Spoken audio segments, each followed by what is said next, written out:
মমতা বন্দ্যোপাধ্যায়ের বক্তব্য শুনুন, যখন তিনি বিভিন্ন সময় ক্যাকা চিচি বলেছেন, মনে আছে তো?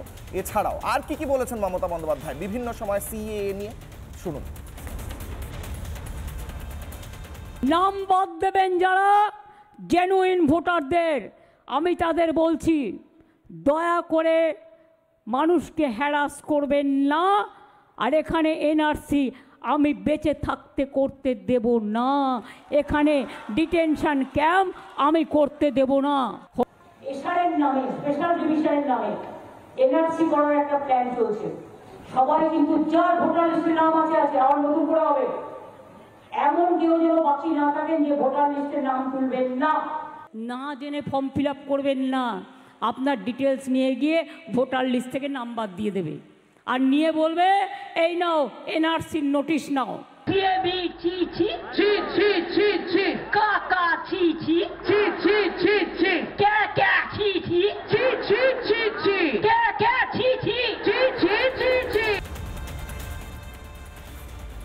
ঠিক শেষ বাইটটা শুধু ক্যাকা ছিছি ছিল, কারণ ক্যাকা ছিছি বলেছেন মমতা বন্দ্যোপাধ্যায় সিএ এর বিরোধিতা করতে গিয়ে। যা বলেছেন মমতা বন্দ্যোপাধ্যায় একটাও নয়, একটাও হয়নি, আর নয়তো একটাও বাস্তব নয়। মমতা বন্দ্যোপাধ্যায় বলছেন ফর্ম ফিল আপ করলেই, সিএ এর ফর্ম ফিল আপ করলে এনআরসি থেকে নাম বাদ দিয়ে এসআইআর করে নাম বাদ দিয়ে দেবে। সব মিশিয়ে এসআইআর, সিএ, এনআরসি সব মিশিয়ে, আমি আসছি মণিশঙ্কর দা, সব মিশিয়ে ঘ্যাট করে মমতা বন্দ্যোপাধ্যায় খিচুড়ি করেছেন। সেই খিচুড়ির থেকেই আমার দ্বিতীয় প্রশ্ন, দ্বিতীয় অগ্নিবাণ। ভোট লুটতে ভাওতা কোটান করে দিচ্ছি, কারণ বিরোধীরা বলছেন এটা সম্পূর্ণ ভাওতা। মমতা বন্দ্যোপাধ্যায় যা বলছেন মিথ্যে, ভাওতা, এগুলো একটাও সত্যি নয়। তাই মমতা বন্দ্যোপাধ্যায় মিথ্যে বলছেন, ভোটটা যাতে লুটতে পারা যায়, লুটে নেওয়া যায়। মণিশঙ্করবাবু হাত তুলছিলেন, বলুন। আমি একটা কথা বলছি, যে বাস্তব হচ্ছে কি হচ্ছে না, that is the main thing. দেখুন, আজকে আমাদের পার্লামেন্টে এই ভোট হয় কেন, এত এমপি থাকে কেন রাজ্যসভায় বা লোকসভায়? বিরোধিতা থাকবে, সেখানে কোনো একটা পলিসি ডিসিশন নিতে গেলে মেজরিটি পোর্শন দিয়ে সেটা বিলটা পাস করাতে হবে, এই জন্য এই দরকার।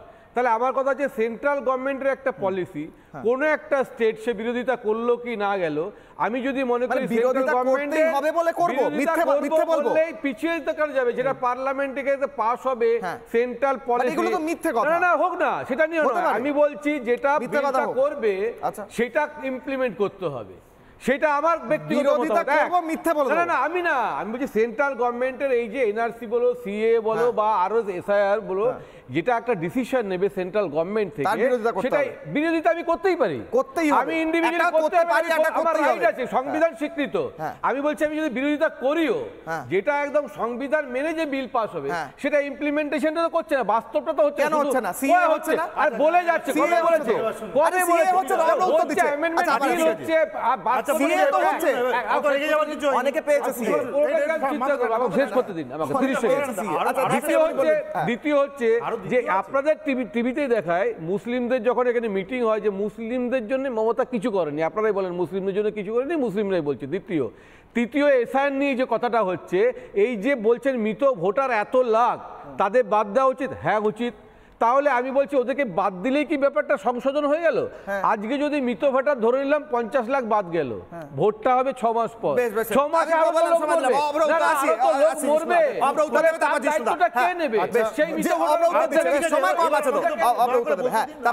রাজ্য শাসক বলে কি গুন্ডামি করবেন এখানে? শুনুন না, এবার তৃণমূলের যুক্তিটা মহান। তৃণমূল কি বলছে, যে আমাদের দায়িত্বের মধ্যে পড়ে এই 2 নম্বরই করে বিরোধিতা করা, যেহেতু আমরা রাজ্যের শাসক। আরে আমি মাঝখানে বলি, শুনুন না, যে কেন্দ্র সরকারে বিজেপি আছে, আমরা তো কেন্দ্রে নেই, আমরা রাজ্য সরকারে রয়েছি, আমরা তাদের বিরোধী, আমরা যা পারি বিরোধিতা করব। এবার সেটা কেন্দ্র বুঝে নিক, আমরা 2 নম্বরই করি, চুরি করি, চিটিংবাজি করি, মানুষকে ভুল বোঝাই, আমরা বিরোধিতা করব। ভালো কথা, করবেন। শুনুন, এবার আইনও পাস হয়েছে, আইন ইমপ্লিমেন্টেড হয়েছে। এবার উনি একটা দারুণ কথা বললেন। উনি কি বললেন, যে প্রথমে বলেছিলেন যে আইনটা অ্যামেন্ড হলো কেন। একজন স্বনামধন্য আইনজীবী মনিদা, আমি বুঝতেই পারছি না মনিদা, দাঁড়ান না, আরে বলতে দিন না, আপনি এইসব কথা বলেন কি করে? আইন অ্যামেন্ড হয় না, অ্যামেন্ড হয় না, কথাই বলি, ইন্ডিয়ান কনস্টিটিউশন অ্যামেন্ড হয়, একবার বলেন, আমি বলছি কথা বলে যাচ্ছেন, একবারও বলেন, মহান মনিদা, আরে শুনুন না, মহান কেন? আপনি মহান নয়, আপনি মহান নয়, বলেছি যে আপনি তো চোর নয়, আমি বলছি আপনাকে কি চোর বললে ভালো লাগবে? আমি বলছি অ্যামেন্ডমেন্ট করে ইমপ্লিমেন্ট। আচ্ছা ঠিক আছে, হ্যাঁ হয়েছে। অ্যামেন্ডমেন্ট নিয়ে কোনো কথা মনিদাকে মহান বলছি, মনিদা সেটা গায়ে লাগছে। মনিদাকে বোধহয় চোর বললে মনিদার গায়ে লাগছে না। দু নম্বরই আমি যাচ্ছি না, আমি বলছি পরিষ্কার ব্যাপারটা বুঝুন। খিচুড়ি খেতে ভালো লাগে, আমরা সবাই হয়তো বাড়িতে খিচুড়ি খাই, কিন্তু তৃণমূলের বানানো খিচুড়িটা যদি কেউ খায় তাহলে পেট খারাপ অবধারিত। কারণ বাজে কথায় পুরোপুরি নিমজ্জিত এই তৃণমূলের খিচুড়ি। মানুষকে ভুল বোঝানো, মানুষকে ভয় দেখানো, লোকের মধ্যে একটা অ্যানিমোসিটি তৈরি করা, আর নিজেদের ভোট ব্যাংক। নানা ধরনের কন্টেন্ট দেখার জন্য লাইক করুন, শেয়ার করুন আমাদের ফেসবুক পেজ, সাবস্ক্রাইব করুন আমাদের ইউটিউব চ্যানেল। পাশাপাশি অন্যান্য ব্রেকিং নিউজের জন্য অবশ্যই চোখ রাখুন রিপাবলিক বাংলায়।